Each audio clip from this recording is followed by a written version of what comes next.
my God, it's like so... Okay, I geek out about hardware.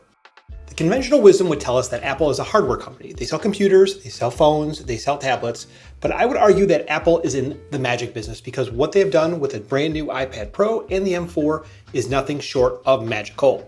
By adding the M4 chipset to this device, they've unlocked the potential for new levels of creativity and productivity, all while keeping it the thinnest device ever. It's actually kind of mind-boggling how thin it is. Today's video, we are going to unbox the 11-inch and the 13-inch M4 iPad Pro, as well as some accessories like the Magic Keyboard and the Apple Pencil to get a hands-on experience of just how incredible these devices are. Let's get started. First, we're going to do a quick unboxing of the 13-inch model. This is going to be in space black, M4, Wi-Fi and cellular, 1 terabyte. Oh my God, this is so flippin' thin. Wow. This is incredibly thin. Before we get into what's the iPad, let's see what else is in the box. Like space black cable. I wonder if the other version has a different color cable. That would be interesting. And a 20-watt adapter that no one is going to use. As I understand, there are no stickers in this welcome guide, but if you want to pick up a sticker, you go to the Apple Store and they will give you one for free. If you get a space black sticker, let me know, but because I don't think they're just giving out any Apple stickers. I think they're just giving out silver ones. Oh my God, that is so freaking thin. Look at that. That is incredible. Okay, so we're gonna power that on.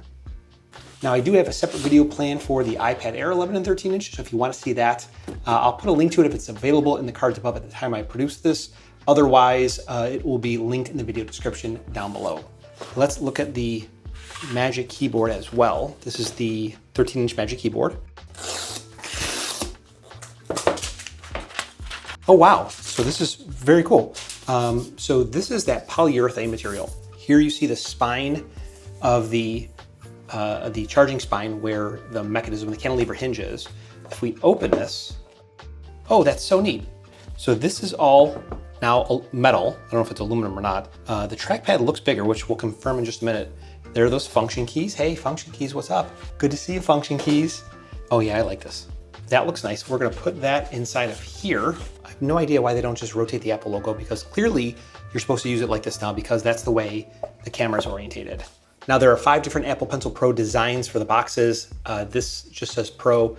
There's someone I think on Threads that said that they designed this. That's kind of neat. Let's see here. Okay, it feels no different. The only difference that I see here, the branding on the pencil, which says Apple Vision Pro, or Apple Vision Pro, Apple Pencil Pro. I freaking love this. This is amazing. Wow, this screen is gigantic. Holy cow. Now, I don't know if I like the contrast of this like kind of panda black iPad white case. I might want to color match it, but I might go white. White looks super clean. Now, if you are enjoying today's video like I think you are and you want to get more in-depth analysis, make sure you click subscribe, turn on the notification bell, because you don't want to miss out on the M4 iPad Pro final review. Now, while that's setting up, let's look at the 11-inch. I have the 11-inch here, and it is just the cutest little thing. It is so small. Like, holy cow, is it small? I would say I'm kind of stuck between a rock and a hard place. Put it in between a rock and a hard place. I don't know what the exact saying is. You know what I mean. This looks very, very cool.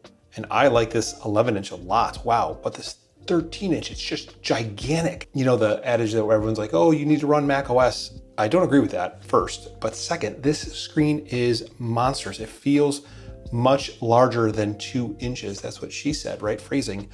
It's gigantic. I don't know. I am really excited about this. And the thinness is just incredible. Oh my God, it's like so... Okay, I geek out about hardware. Now, while the device is being set up, let's talk about a few of the specifics regarding the iPad Pro. It's available in the 11-inch or the 13-inch for $999 or $1299 respectively.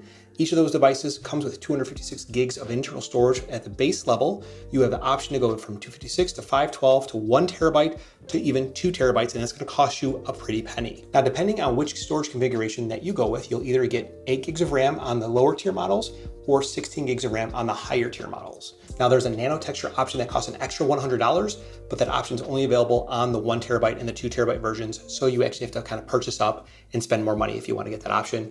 I don't know if I like it that that much. Everything on the nano texture is going to be that nano texture coating, except for the bezels. Some people don't like that. It's actually because the cameras are placed in the bezels for Face ID and the true depth sensors.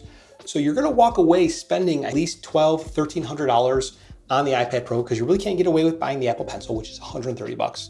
Depending on whether you have a Bluetooth keyboard, you might be able to go ahead and not purchase the Magic Keyboard, all right, for an extra $299 or $350. But you're gonna walk away spending, I think, at least $1,300 on this device before taxes and any trade-ins. Let me know what device you're gonna get down in the comments below, because I'm really keeping track of it. I ran a poll on Threads, and most people on Threads, they're getting the iPad plus one accessory.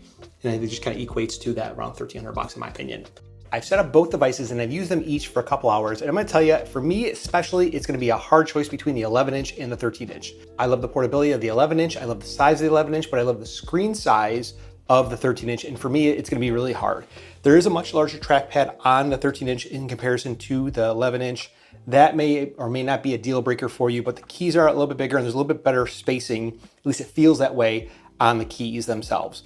The trackpad on the Magic Keyboard feels great. It offers a great experience. It has that haptic touch. I love the function keys so much, you don't even know. It's hard for me to put that into words for you, but they're just really, really helpful. Like, I'll give you an example. Today I was watching YouTube in picture-in-picture, and I was able to control the volume using the keyboard without actually having to swipe down and kind of go away from or remove from the other app that I was using. So that's just a lot of friction that's being removed by this. Now you can get this on any keyboard, it doesn't have to be this keyboard itself, but it's nice that Apple is finally recognizing the value in that. I think for me personally, I will probably stay with the 13-inch, but we'll see. You know, I've got some period where I'm gonna do some traveling and see which one I like better. Make sure you stay tuned for that. Now I do have some other keyboard reviews. Actually, I've already done one for the Logitech Combo Touch for each of these devices. I'll link it here in the cards above. But I want to know from you, are you picking up the iPad Pro, and what size are you going to get, and why are you getting that size? Is it the 13? Is it the 11? Is it more for productivity, more for recreational use? Let me know down in the comments below.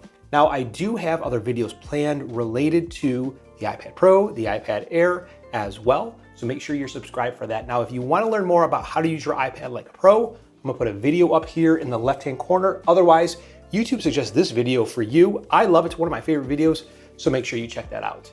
My name is Mike, and I will talk to you in the next one.